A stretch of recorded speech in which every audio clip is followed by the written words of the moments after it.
friends তো যোৱা 9 নৱেম্বৰ তাৰিখে মই এটা পোষ্ট দিছিলোঁ আমাৰ কমিউনিটি পোষ্টত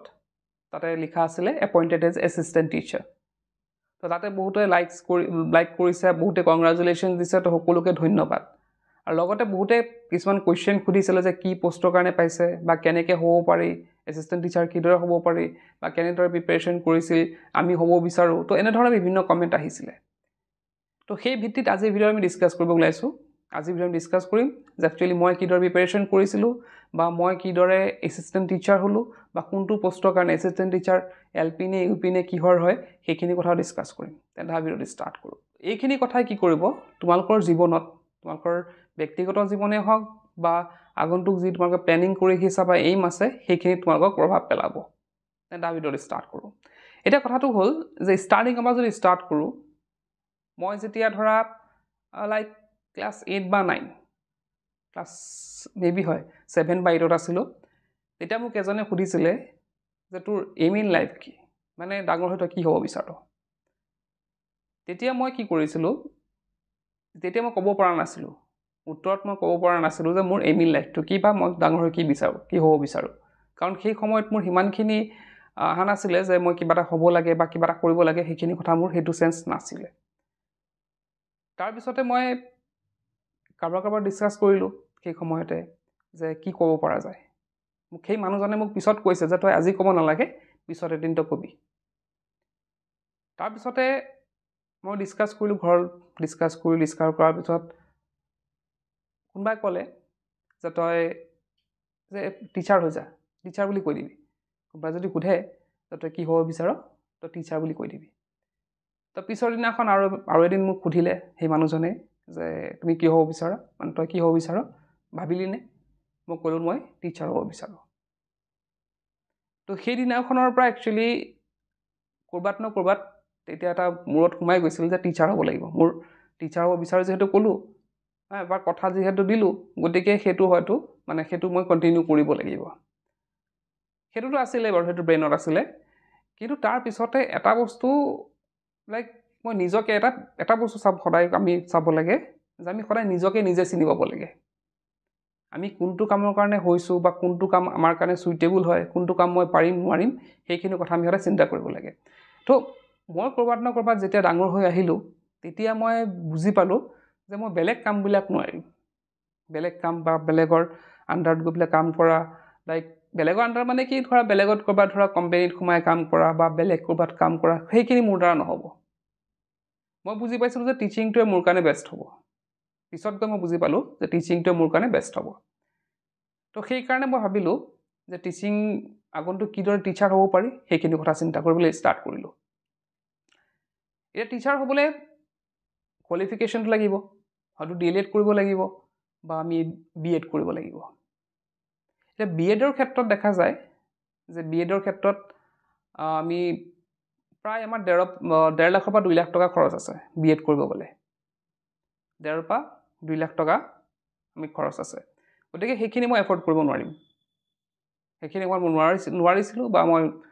সেইখিনি মই সেইকাৰণে চিন্তা মই বাদ দি BEd কৰা চিন্তা মই বাদ দিছিলোঁ চ' এতিয়া আহিলে DLED তো BEdটো হয়তো তোমালোকে হয়তো গম পোৱা যে আপাৰ প্ৰাইমেৰী আৰু হাই স্কুলৰ হাই ছেকশ্যনৰ কাৰণে BEd কৰিব লাগে আৰু DLED কৰিলে কি হ'ব আগতে BEd কৰিলে লোৱাৰ প্ৰাইমেৰীটো এপ্লাই কৰিব দিছিল কিন্তু আজিকালি নিদিয়ে বাৰু তো DLED কৰিলে লোৱাৰ প্ৰাইমেৰী আৰু আপাৰ প্ৰাইমেৰী তো DLEDটো কি হয় বহুত কম খৰচত হৈ যায় BEdৰ নিচিনা নহয় বহুত খুব কম খৰচতে হৈ যায় গতিকে মই সিদ্ধান্ত ল'লোঁ যে মই DLED কৰিম তাৰপিছত DLED সেইমতে মই কি কৰিলোঁ DLED কৰিলোঁ তো DLED কৰাৰ পিছত এতিয়া আহি গ'ল টেট পৰীক্ষাৰ কথা তো টেট পৰীক্ষাত প্ৰথম অৱস্থাত মই যেতিয়া দিছিলোঁ CTET দিছিলোঁ দুটা পৰীক্ষা হয় এটা ষ্টেটৰ হয় আছাম টেট বুলি কয় আৰু এটা আছে CTET চেণ্ট্ৰেল টেট বুলি কয় তো প্ৰথমতে চেণ্ট্ৰেল টেট দিলোঁ তো যেতিয়া প্ৰথমতে চেণ্ট্ৰেল টেট দিছিলোঁ তেতিয়া মোৰ ইমান নলেজ নাছিলে যে কিদৰে হয় কেতিয়া কি কৰিব লাগে সেইখিনি মই কেনেকুৱা ধৰণৰ কুৱেশ্যন আহে সেইবিলাক নলেজ নাছিলে তথাপি মই 2 নে 3 নম্বৰ কাৰণে ফেইল কৰিলোঁ চেণ্ট্ৰেল টেষ্টত তো চেণ্ট্ৰেল টেষ্টত ফেইল কৰাৰ পিছত নেক্সট আকৌ এটেম্প কৰিলোঁ তেতিয়া মই ভালকৈ বুজি ল'লোঁ বস্তুখিনি কেনেকৈ কি কৰিব লাগে লাইক তেতিয়া মানে আমাৰ জেনেৰেল কাষ্টৰ কাৰণে কি হয় 150 মাৰ্কছৰ মানে হেৰি এক্সামটো হয় 150 মাৰ্কছৰ তাৰে কিমান পাব লাগিব 90 মাৰ্কছ পাব লাগিব মানে 60% তাত পাব লাগে তো নেক্সট যেতিয়া মই চাগে মেবি প্ৰথম এক্সামত 85 নে 86 পাইছিলোঁ পাহৰিলোঁ মই একজেক্টলি নাম্বাৰটো কিমান আছিলে নেক্সট আমি যেতিয়া মই যেতিয়া নেক্সট এপিয়াৰ কৰিলোঁ তেতিয়া CTS পাছ কৰিলোঁ তাত হয়তো মই 93 নে 95 পাইছিলোঁ মেবি 93 পাইছিলোঁ হয়তো হ'ল তাৰপিছত আছাম টেটো হ'ল আছাম টেটোটো মই লাইক ফাৰ্ষ্ট এক্সামত 90 কিমান পাইছিলোঁ পাছে কৰিছিলোঁ তো নেক্সট কি হ'ল এতিয়া এইখিনি নম্বৰ যোনখিনি আছিলে সেইখিনি যথেষ্ট নাছিলে চাকৰি পাবলৈ ইমানখিনি নম্বৰ যথেষ্ট নাছিলে তো সেইকাৰণে মই কি কৰিবলগীয়া হ'ল আৰু এপিয়াৰ কৰিবলগীয়া পাছ কৰিলোঁ কিন্তু সেইখিনি নম্বৰ যথেষ্ট নাছিলে আৰু মাৰ্কছ লাগিব তো সেই মাৰ্কছৰ কাৰণে মই কি কৰিলোঁ আকৌ CTET দিলোঁ তো CTET দি পেলাই এট লাষ্ট মানে লাষ্টত মোৰ মানে কি হ'ল LP আৰু UP এবাৰ LPও দিলোঁ UPও দিলোঁ তো LP UP দিওঁতে কি হয় দুবাৰ পঢ়ি মানে দুটা ছেকশ্যনত কি হয় প্ৰিপাৰেশ্যন কৰোঁতে কি হয় আমাৰ কি হয় নম্বৰবিলাক ভাগ হৈ যায় লাইক LPত ধৰা তুমি LPটো প্ৰিপাৰেশ্যন কৰি আছা UPটো প্ৰিপাৰেশ্যন কৰি আছা তেতিয়া কি হয় এটাত কনচেনট্ৰেট কৰিলে কি হয় তেতিয়া নম্বৰটো বেছি পোৱা যায় তো মই অলৰেডি UPটো পাছ কৰিছিলোঁ LPটো পাছ কৰিছিলোঁ UPটো পাছ কৰিছিলোঁ কিন্তু পিছত মই ভাবিলোঁ যে এনেকৈ থাকিলে ধৰা 90 95 তেনেকুৱা নম্বৰত চাকৰি পোৱা নাযাব তো সেইকাৰণে মই ভাবিলোঁ যে মই এটাত কনচেনট্ৰেট কৰোঁ প্ৰথমতে মই এটা চাকৰি এটা গোটাই লওঁ তাৰপিছত দেখা যাব পিছৰখিনি তো মই কি কৰিলোঁ LPত কনচেনট্ৰেট কৰিলোঁ LP ছেকশ্যনত কনচেনট্ৰেট কৰিলোঁ তাৰপিছতে কি হ'ল মই নেক্সট 107 মানে 107 পালোঁ সেই মানে CTETত 107 পালোঁ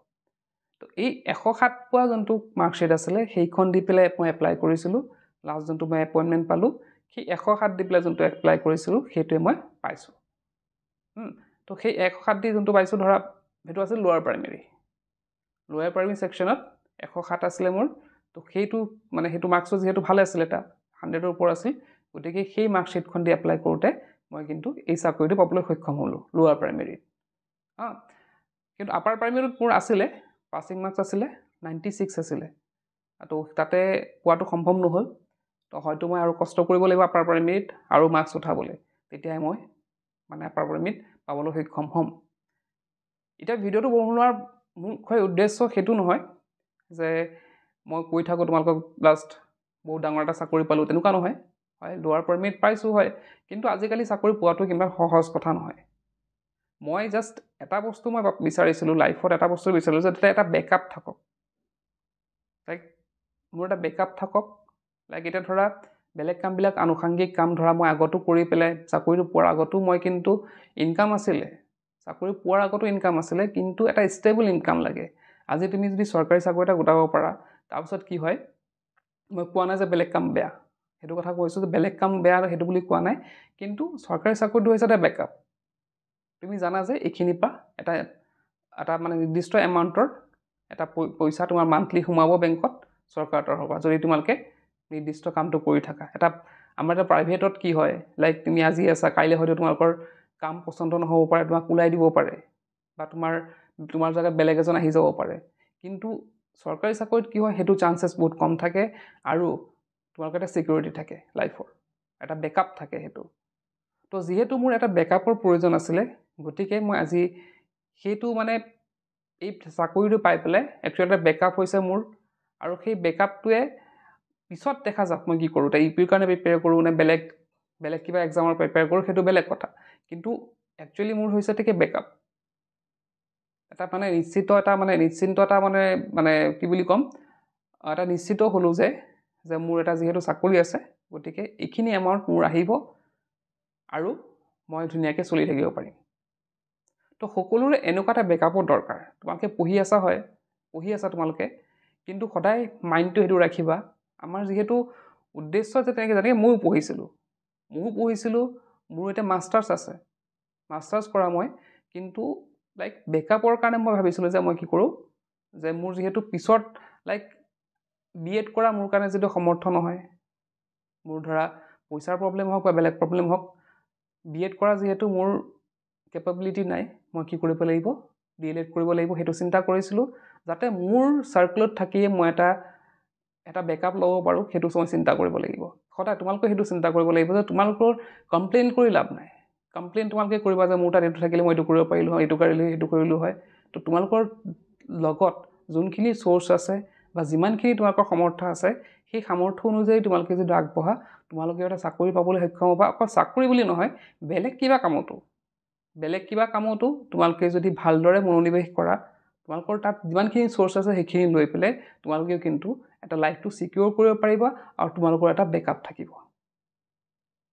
তো সেইখিনি বস্তুৱে আমি যে পঢ়ি আছোঁ বা কি কৰি আছোঁ সেইটো কথা ক'লোঁ যে আমি যে পঢ়ি আছোঁ তাৰ এটা উদ্দেশ্য থকা উচিত এটা এইম থকা উচিত আমি পঢ়ি আছোঁ কিন্তু আমাৰ কোনো ধৰণৰ উদ্দেশ্য নাই বা কোনো এইম নাই আমি ফিউচাৰিষ্টিক নহয় আমি ফিউচাৰত কি হ'ম বা কি কৰিম সেইটো আমি চিন্তা কৰা নাই তো তেনেধৰণৰ যদি আমি আগবাঢ়োঁ তেতিয়া কিন্তু আমি কেতিয়াও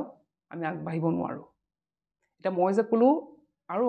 এটা কথা ইয়াতে যে আমি কেতিয়াও কিন্তু হাৰ মানিব নালাগে আমি জাষ্ট মই যদি সেই প্ৰথমতে এক্সাম দি পেলাই বহি থাকিলোঁ হয় 90, 92, 93 বিলাক মাৰ্কছ লৈ বহি থাকিলোঁ হয় আজি কিন্তু মোৰ চাকৰিটো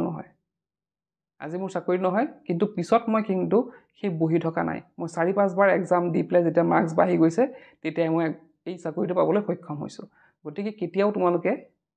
বোলে এইখিনি নম্বৰ যিকোনো বস্তু এটা লৈ পেলাই সন্তুষ্ট নাথাকিবা কেতিয়াও সন্তুষ্ট হ'ব নালাগে তোমালোকে সদায় ট্ৰাই কৰিব লাগিব যে মই কিদৰে বেটাৰ হওক সেইটো সদায় ট্ৰাই কৰি থাকিব লাগে তো এইখিনি আছিলে ষ্টৰি মোৰ চাকৰি লাভ কৰাৰ বাকী দেখা যাওক পিছত কি কৰোঁ নকৰোঁ সেইখিনি চিন্তা কৰিম বাৰু লাহে লাহে আৰু কি বেটাৰ কৰিব পৰা যায় তো আশা কৰিছোঁ এইখিনি কথা তোমালোকক সহায় কৰিব আগন্তুক জীৱনত তেন্তে আজি ভিডিঅ'তে শেষ কৰিলোঁ কি পঢ়িছে